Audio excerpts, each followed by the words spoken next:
Hey, everybody. Welcome back to our TRAXERO Titan series. We are excited for you to join us today.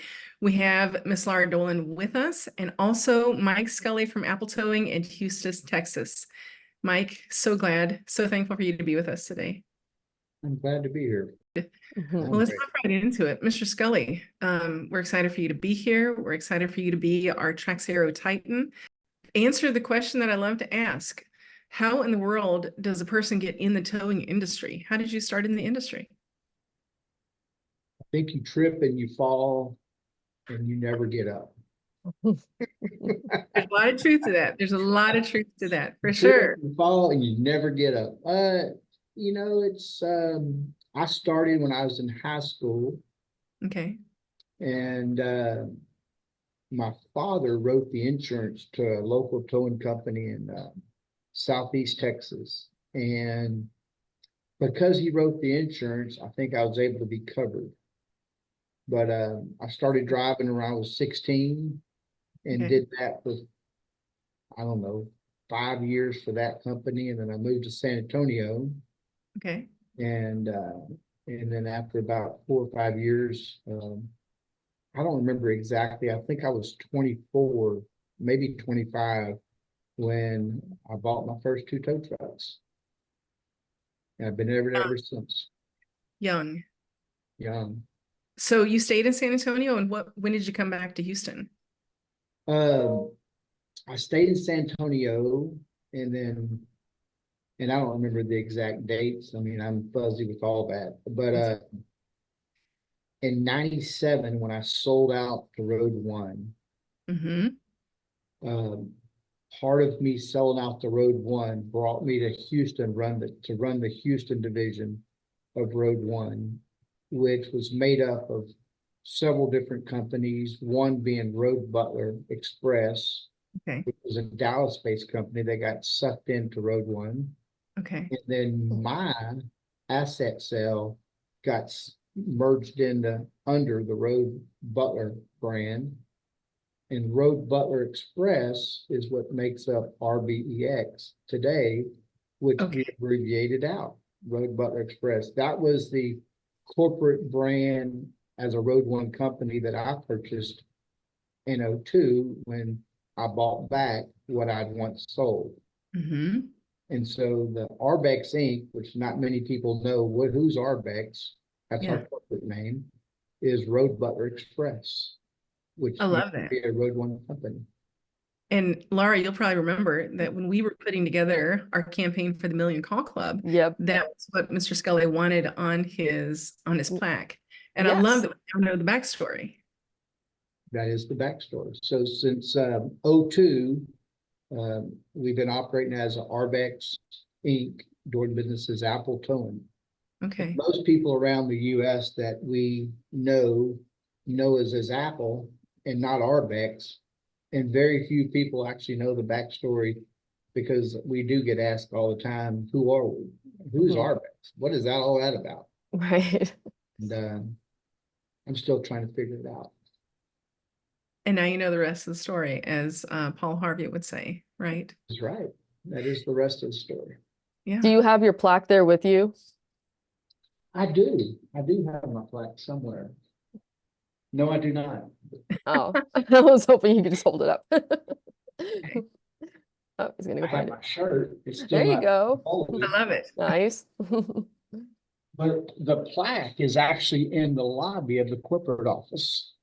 Okay, Oh, So very how about cool. that? You're in the lobby of the corporate office. So it's getting a lot of visibility. It is. It actually is. Very cool. Our corporate office is in Houston, Texas, and that's where it resides. That's where I'm at right now, actually. yeah. So what is your current position there now? This is going to be a good answer. I'm waiting for it. I am trying to give you the right answer. So I am I excited. am in the towing industry, Yes. in the storage industry, and we're in the auction industry. Mm-hmm. At any given moment, it's everything like every other tow truck company owner. You could be although I haven't driven a tow truck in probably, I don't know how many years, probably since well before 97. It's everything. It's typical. Today I'm running a corporate company, managing assets for the United States government all over the US. And later today, I might be cleaning the bathroom. So you wear all the hats. We're all in. And we're blessed with a large company, but we're still mom and pop. That is the towing industry. As much as we all like to think that, hey, we're big corporate America, in reality, we're mom and pop. We do anything and we do everything to make the wheels turn.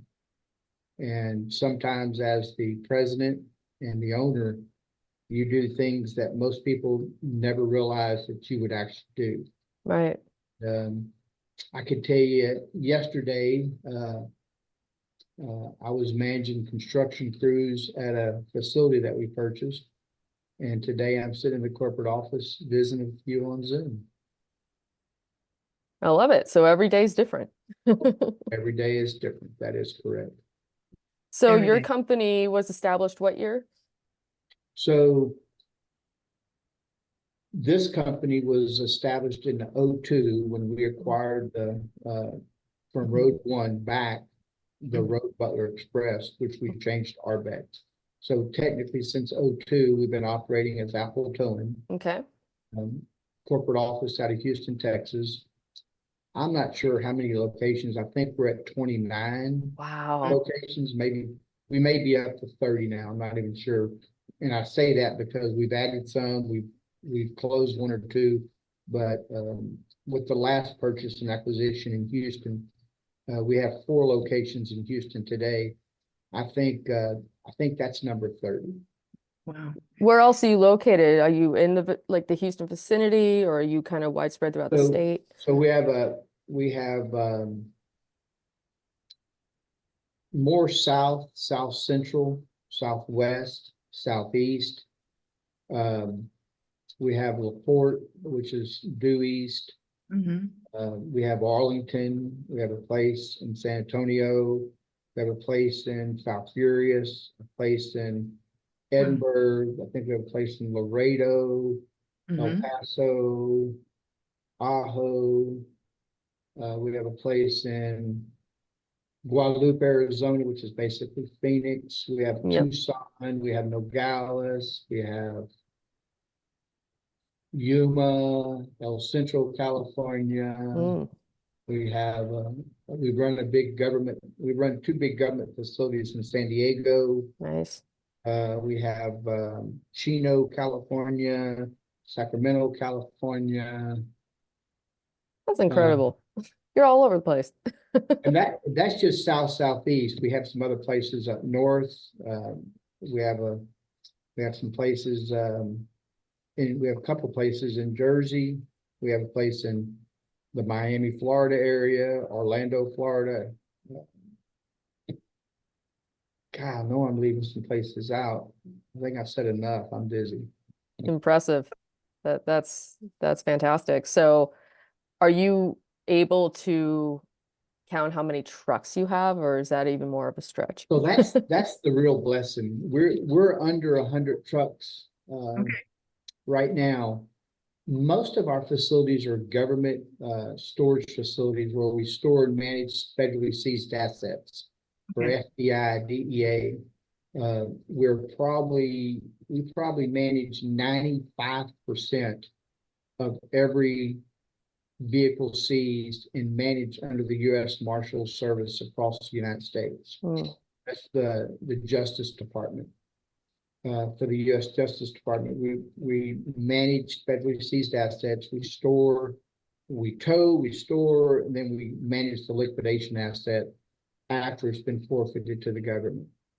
And then for the Treasury, we're blessed, and we just finished and completed a 10-year contract with the U.S. Treasury, and we're just starting as of January our next 10-year contract. We were blessed to get the re-award, and that's storing everything for Homeland Security. That's Customs, Border Patrol, Secret Service, IRS, So cool. Yeah. couple other agencies that fall under the U.S. Treasury Division. And we do all that across all 50 mainland. I say 50, it's actually probably 52 because we got Alaska, Hawaii, we're storing cars in the Virgin Islands. We're even doing a little bit of management in Guam. You can imagine Amazing. that. But those are our federal programs that we manage. And then, of course, we control the whole southern border, towing and storage, all the vehicles that are seized along the southern border. And that's primarily, if you recall some of the locations, we have a large presence from Brownsville, Texas, all the way to San Diego. Mhm. I know where that is. Primarily, most of our trucks are scattered along the southern border. Okay. So 100 tow trucks altogether, give or take. Yeah, give or take. I mean, we have some service vehicles. I never count the service vehicles. Those are just added, you know, so forth and so on. So I'm going to ask you for a piece of advice. So I want your wheels to start turning in that direction. There's a lot of young folks out there that have purchased their first 5 to 10 tow trucks. And they, of course, are very young and full of energy and full of ideas, and they want their business to grow, right? And so they're in the first, 5 to 10 years of learning all those lessons that you've already learned. What is some advice that you can give to these young people that aspire to be where you are today? Diversify. Okay. Do not put your eggs in one basket. Mm. I've never met a successful towing company. First, you got to define success. Success is doing what you choose to do, what you desire to do. The guy riding on the back of the garbage truck is just as successful as the guy sitting in the corporate office if he's doing what he chooses to do. So true. Yes. I mean, you define your own success.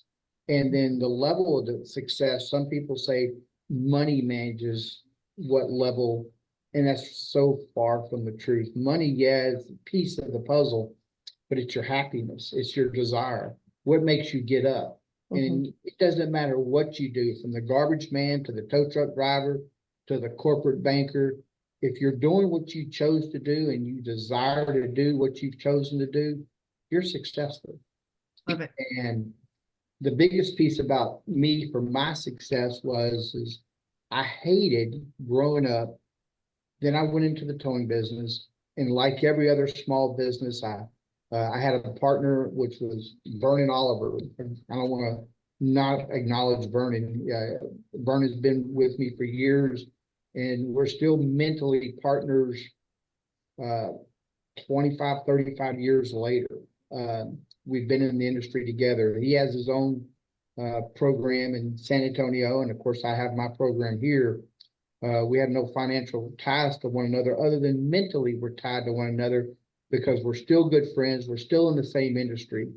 But I can remember back whenever I was 24, he was my partner, and we each drove a tow truck, and we took turns dispatching from the front seat. And before you knew it, we grew. A couple years later, we had a couple trucks, and before you know it, we had 10 or 12 trucks. And then it's like, okay, you can't drive no more and dispatch that many drivers and so forth. But all we did was tow. Okay. All we did was tow. And so your revenue stream was based on one source of income. Okay. And the company made no money unless you towed something. So you've heard, people that go into real estate, they got that mailbox money. Most successful towing companies need some mailbox money. And in our industry, that comes from storing cars. Yeah. You need that repetitious payday of a vehicle sitting on a piece of property, earning you some revenue that doesn't take any, you don't have to go tow nothing. You've already got it to the yard. Now, how do you make money with it? And that's one of the things that a lot of people don't know. All my federal programs, I think at the height, our highest was like 13,000 cars in inventory across the U.S. And we got paid every day, once a month for every car we had in inventory. Unlike a wrecked car that you pick up off your local rotation, where you'll hold it for 45 to 75 days, and then you get to sell it. And depending on the value, most of the time, it's a $500 to $1,000, which barely covers the record bill. You know, the driver already got paid, the fuel already got paid. Everybody got paid but you. And now here you've sold it, and all you got was a small piece. So where we were blessed was we found out how to store cars to get paid every month. Okay. And you got to have some mailbox money, because towing it by itself is a low margin business, and everybody in the industry knows it. But you got to have some mailbox money. So you got to be able to tow the car, store the car. So we took it to the next level and created an auction company. And we Okay. auction off all these seized cars. And I think in the height, we were averaging about 1,200 cars a month. But I think inventory levels are a little down. I think we're averaging about 800 cars a month. That we sell every single month. And that's so different than towing. That makes sense, because that becomes admin money. So the word to the small tower, you need some admin revenue. And that storage yard and that auction division is admin revenue. And then maybe it's not just auctioning and storing the vehicles you tow. Maybe it's some RV storage. Maybe it's some consignment storage. Maybe then it's some consignment auctions. And before you know, you got to do something different, if that makes sense. Just don't rely on towing. You got to have some admin revenue. And So when we you, got, yeah, I was gonna say we got towing money, we got mailbox money, we got admin money. that's it. And that I love admin it. money could be, maybe it's managing a title service True. where you're managing the municipalities' seized cars, and you're flipping their forfeited cars to blue titles or Texas or whatever titles division they may be out of. And then before you know it, you got to diversify. Don't just sit in your tow truck and wait for a tow truck call, because you'll have a long road, if that makes sense. You've got to have administrative revenue, and you got to have some mailbox revenue. Yeah. Things that don't require you to have to go tow a car, but you're still making money as a company. And that's where we're at today. I love it. So Mike, let me ask you a question. So you are a member of our Million Call Club, so congratulations for that. That being said, what is your daily call volume or your weekly call volume, if you could recall that off the top of your head? So our Houston division is our technical tow truck division. I mean, Houston is where we run a towing company. Other than Houston, all of our drivers that we have across the southern border, those are on our federal side. None of those divisions are open to the public. It's only contract towing. Okay. They're specifically dedicated to the federal government. They tow stored cars. They tow seizure cars every day. But our Houston division, as big as we are, we've actually throttled it back a lot. And you know, we're 120 to 150 call a day company. Okay. I That's can tell you, significant. back when we started, we would do 400 or 500 cars a day. We did a lot of auto club. And, you know, today we've graduated to where we do less calls for more money. And you got to have a good price per call average, if that makes sense. Yes. So it doesn't matter how many calls you do. If you can't improve your per call average, a lot of times you're just spinning your wheels. Literally. Literally. You gotta make money on every move. And not every move you'll make the same amount of money. When FedEx takes off, every package doesn't pay the same. I promise you, their mentality is load the plane, fill it up. And there have to be enough good paying calls to justify the not so good paying calls, but you've got to have volume without profit. You're just spinning the wheels. You've Right. got to have some profit in there. Volume without profit, I call it a hobby. That is, we've all been doing this long enough. So my advice to the younger generation just getting started, we've all been doing this long enough. We don't need the practice. Hmm. Once you know how to tow, you don't need practice. Go make some money. And don't be afraid. Only you know what the value your worth is. And you should never work for less than your value. I love that. Yeah. So our Houston divisions, it's averages 100 to 150 depending on which day of the week. Hmm. Our federal side does another 150, sometimes 250 a day of federally seized tows across the U.S. We have a large vendor network that we rely on towers across the U.S. to help us meet our 90-minute response times for the federal government across the U.S. And So sometimes you sub those calls out to other towing companies. Yep, that's right. And we sub those to a lot of other TRAXERO customers, believe it or not. And we're all in the same network and so forth. But we do. We sub tows from everybody in South Florida to North Carolina to North California. We sub every day everywhere. Wow. Get it all done. It's not because I own a bunch of tow trucks. I own enough tow trucks to keep everybody else honest. And we'll have times and we'll have markets that, that really are proud of what they do and they want to charge a lot of money. And, I work for the federal government. It doesn't always pay the most. So I move trucks in those markets that the locals don't want to participate. And I have other markets where locals don't mind participating.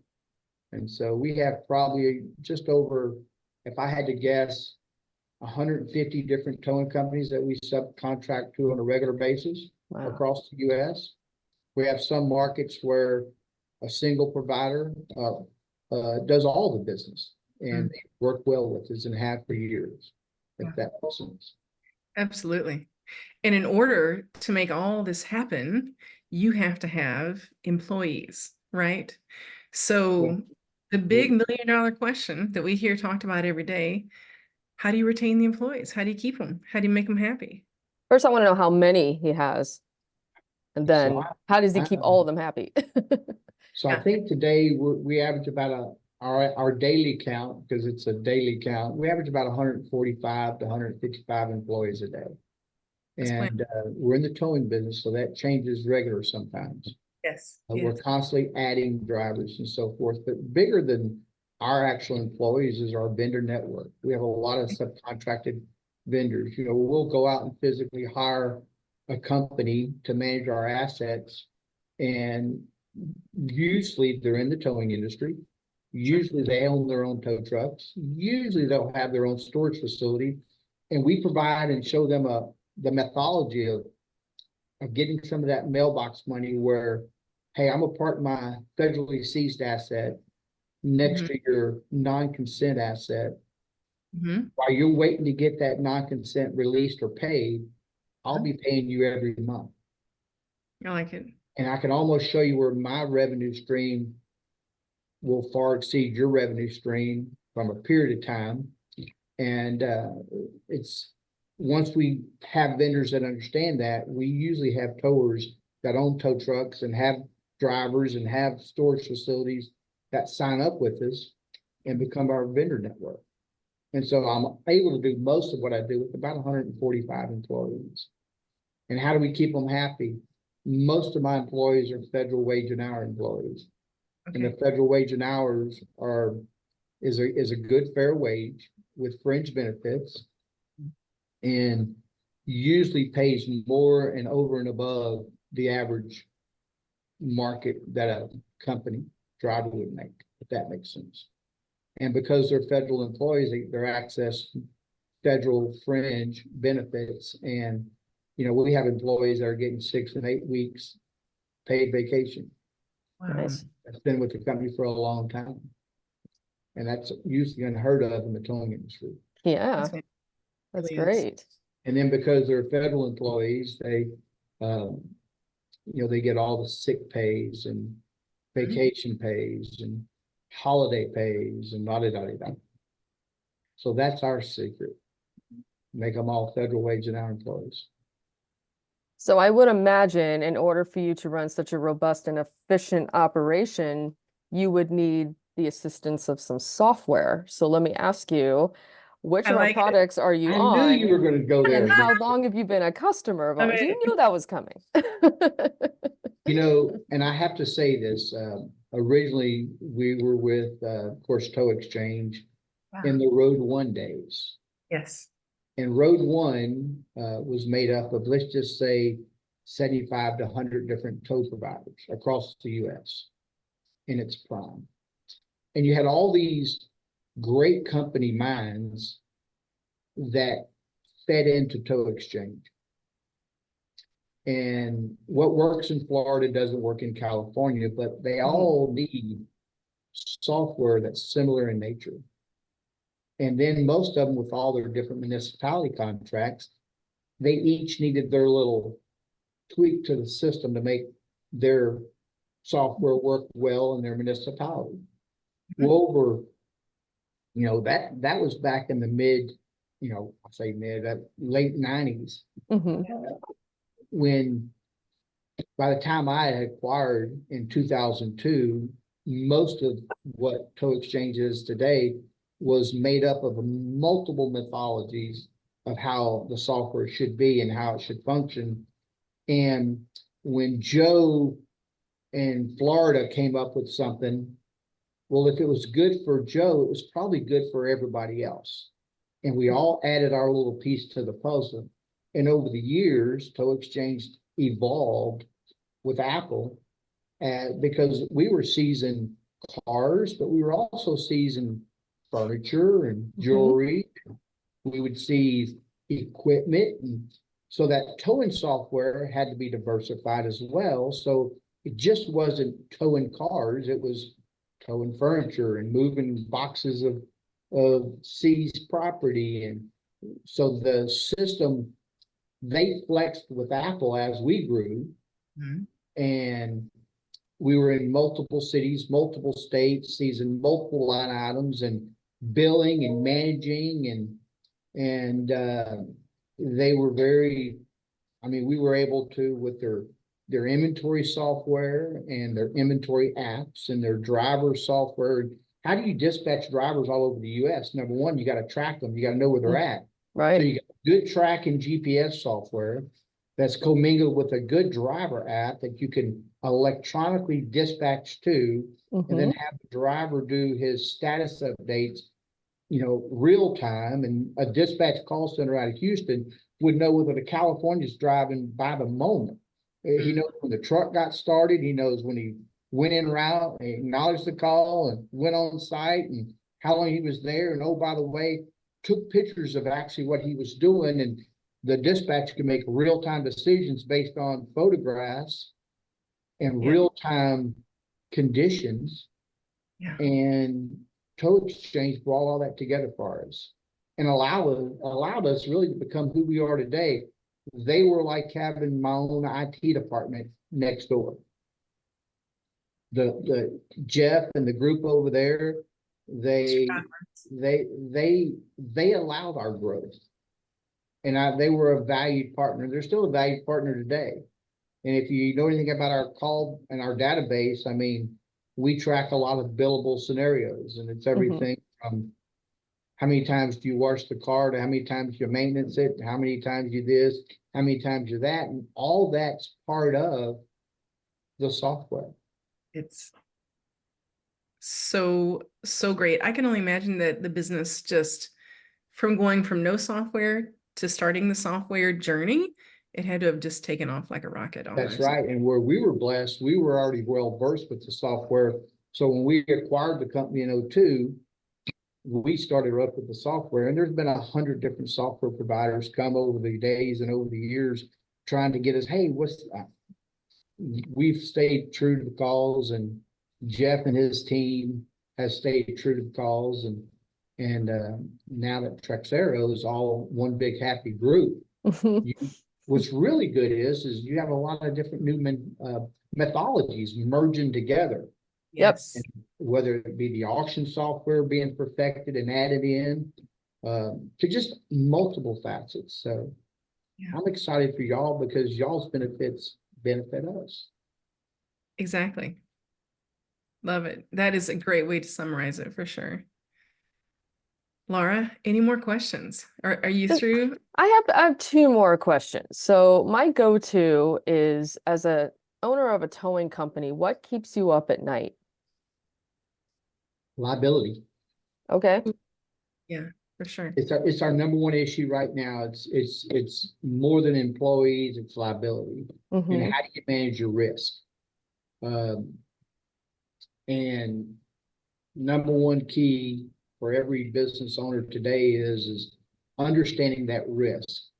You know, you got to control the animal in the room, and the animal's the risk. And if you don't know where the animal's at, you got to know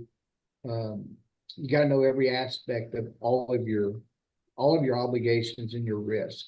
And if you can control your risk, you'll be in business tomorrow. The individuals that don't control risk won't be in business tomorrow because they'll be uninsurable. Right. No, that's a great answer and great advice. So at this Appreciate it. point, what does the future look like for Apple Towing? Well, I can tell you, we were blessed with 10 more years with the U.S. Treasury. So I think we'll be managing seized assets for at least 10 more years for Treasury. Our Southern Border contract has over 5 years left on it. You know, I think we're pretty solid there. Our justice programs are everywhere from the 3 to 7 year range left on those programs. I think we're pretty good. We'll be managing federally seized assets across the U.S. Our auction division is doing very well. I think we have some state and local businesses that we've merged with, doing a lot of state municipality work in the southern Texas area. Those programs are doing well. Houston as a whole, you know, Apple was in business 7 or 8 years before Road One. And through Road One, we've grown. And then since 2002, since I've been the president and owner, we're just solid. You know, we've had the municipality contracts for well over 20 something years. You know, we're just solid. We're not trying to do anything crazy. Mm-hmm. We're trying to manage our risk. And that's part of why I only have 100 trucks or less. And because you can only control so much. But really just working with other quality companies across the U.S., you know. We're part of the insurance tow captive program where we're partnered with 35 other leading companies across the U.S. managing risk. And cool. we meet quarterly, and we have our own internal groups that we all focus on. And because my problems are their problems and their problems are my problems, and we're all very similar. How do you manage risk? You know, we all have nice shiny tow trucks, but those trucks, they kill somebody in a heartbeat. How do you manage risk?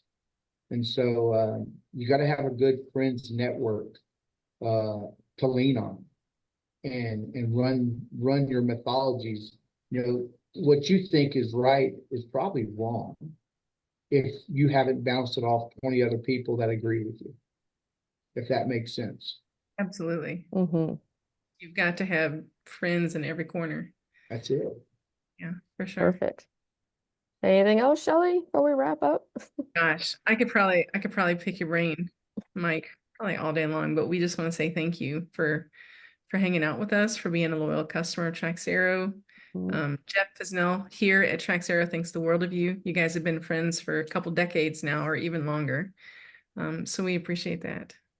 Well, we appreciate y'all and thank y'all, and for giving me a chance to visit. And this wasn't an easy meeting. We've been trying to hook up there for a little while now, but I'm happy to say I'm here, and I haven't gone here. So we're glad you're here for sure. Absolutely. Well, thank you again for taking the time to speak with us, and congratulations on being the TRAXERO Titan for March of 2024. Thank you very much. I appreciate y'all. Thank you. Thank you.